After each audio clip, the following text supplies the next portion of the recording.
Hi, I'm Marty Nemko. The making of Not Your Average Church Lady. For the first time in 4 years, I wasn't looking forward to my quarterly piano concert in which I welcomed the new season. This one was Welcoming Winter, in which I mainly play Christmas songs. Why wasn't I looking forward to it?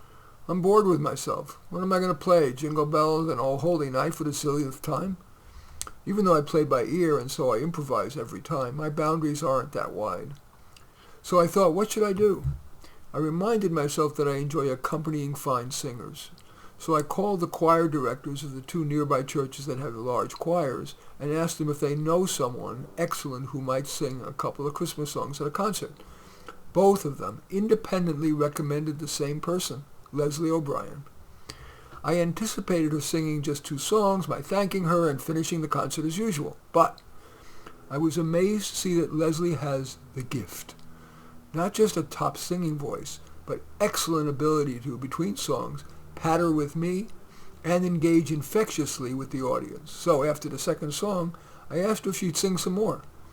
She ended up singing for most of the rest of the concert, to my surprised delight. I had accompanied many fine singers, but none that, like her, have it all. Sing, act, own the stage, interact with the audience and me, plus she seemed kind. Indeed, her kindness continued off stage, so I asked if she'd like me to create a show for her, as I had done with another singer. She said she was flattered, so I interviewed her to identify a theme. She's a practicing Christian, and kindness, even a bit of Susie Sunshine, seems core to her. So I created Not Your Average Church Lady, in which, in word and song, she plays a deacon trying to get a too serious pastor, played by me, to lighten up, but I'm a hard case. We also agreed that with our ad-libbing ability, there'd be no script, just an outline. That accentuates authenticness, and ad-libbing means each performance will be fresh, and it will have to be on our toes. Our first performance of Not Your Average Church Lady was Natch at a church. When it was over, I felt great about it, but in her kind way, I sensed she wasn't as happy. On probing, she admitted that she felt embarrassed by me. I was cartoonish, not a realistic minister. Of course, I felt sad and embarrassed by that, but I appreciated her honesty, and we agreed that next time I would try to be authentic, playing a version of myself, intense, intellectual, and a defender of truth over love. The show got better and continues to. We've now done it a half dozen times, and tomorrow we're doing an adapted version as a fundraiser for Rotary, Not Your Average Rotarian, in which I play the too serious president of the Las Vegas chapter of Rotary. Perhaps you might like to hear the rundown. It's long, so feel free to skip to the end. Leslie tells me that at club meetings, attendance, membership, and fundraising are all down, and the members think the problem is that I'm too serious. There's even talk of removing me, the first time that would happen in the club's 80 years. I am shocked, defensive. Am I really that bad? Trying to recover my self-esteem, I say that even though this is Las Vegas, it's not the Strip. Our members are car wash owners, used restaurant oil recyclers, and most of them are retired. Also, Rotary is on a serious mission, like stopping polio from reoccurring and now dealing with Ebola. Also, I say that to make things entertaining, I do play the piano at each meeting, but my nature is to not be silly. She said that silliness has its place. Our members are human, and especially the older ones are hoping to laugh to escape their woes. Besides, regarding fundraising, we attract more flies with honey than vinegar. Silliness helps us all, maybe even you. To make her point, from her oversized shopping bag, she pulls a pink and white cowgirl hat, dons it, and says, "Do you know the song They Don't Let You in the Opera?" I say no, and she says, "No prob," and with a flourish pulls from her bag a banner of 6 pages of sheet music and, smiling, gently places on my keyboard's music rest and smooths it to emphasize her victory. She then sings it. My accompaniment starts restrained, but her energy motivates me, and by the end, I play it rousingly. After, she sees my smiling and nods approvingly. That embarrasses me, and I revert to type. "Leslie, that's you, not me. You're among the youngest members, and, well, the perkiest, Susie Sunshine.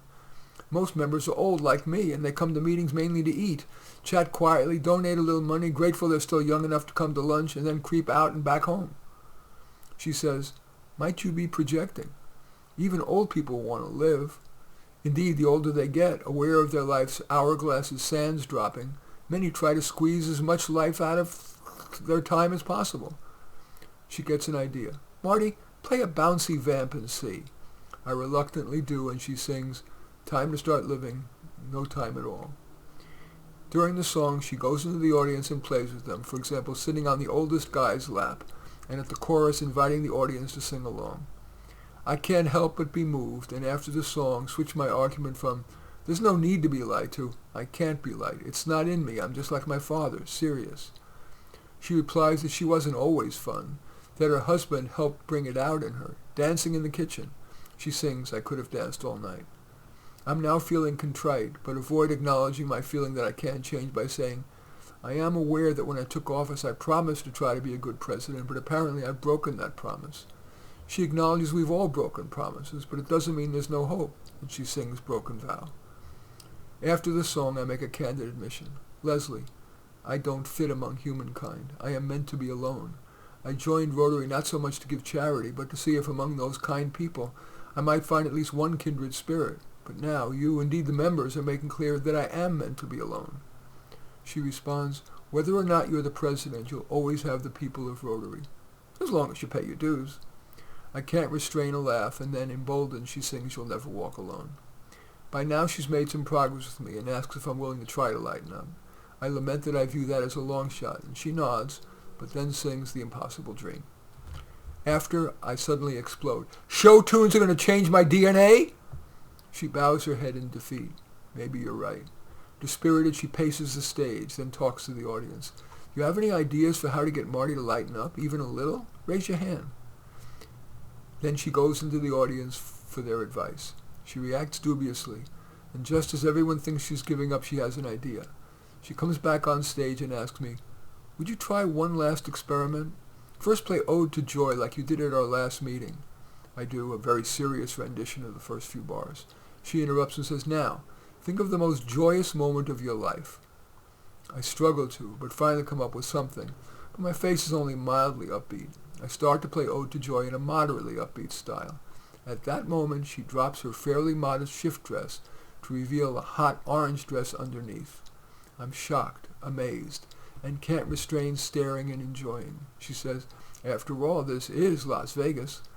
I then vamp more enthusiastically, and she sings Joyful, Joyful with increasing abandon, and I accompany, following suit. We get more and more into it, and near the end she reaches into her shopping bag to pull out a large orange boa, exclaims, "Vegas!" and tosses it around my neck.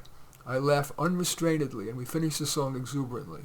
Right after, seeing my beaming face, she exclaims, "You can do this!" I laugh, "Maybe."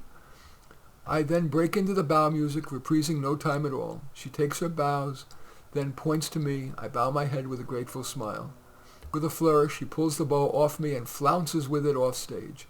I end the song with a flourish, and bemused by it all, smile wryly as I walk, then skip off. So that's the plan for tomorrow. I'll admit to being a little nervous. We've not done this variant before, and we don't have scripts. It is a high wire act. We'll see if we get to the other side of the trapeze, or we fall into the net. Our next performances after that is to adapt the show for a synagogue, not your average temple member, and then for a retirement community, not your average old person.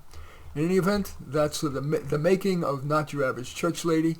As usual, I welcome your thumbs up and accept your thumbs down. I always look forward to your comments, and especially like it if you hit the share button below. Share on your social media so that my efforts can have broader impact. And I am flattered if you choose to subscribe to my channel. And certainly would welcome you taking a look at any of my 36 books. Perhaps most relevant to this is Starving Artist or How to Do Life. But all 36 are on Amazon. In any event, I thank you for watching. I am Marty Nemko.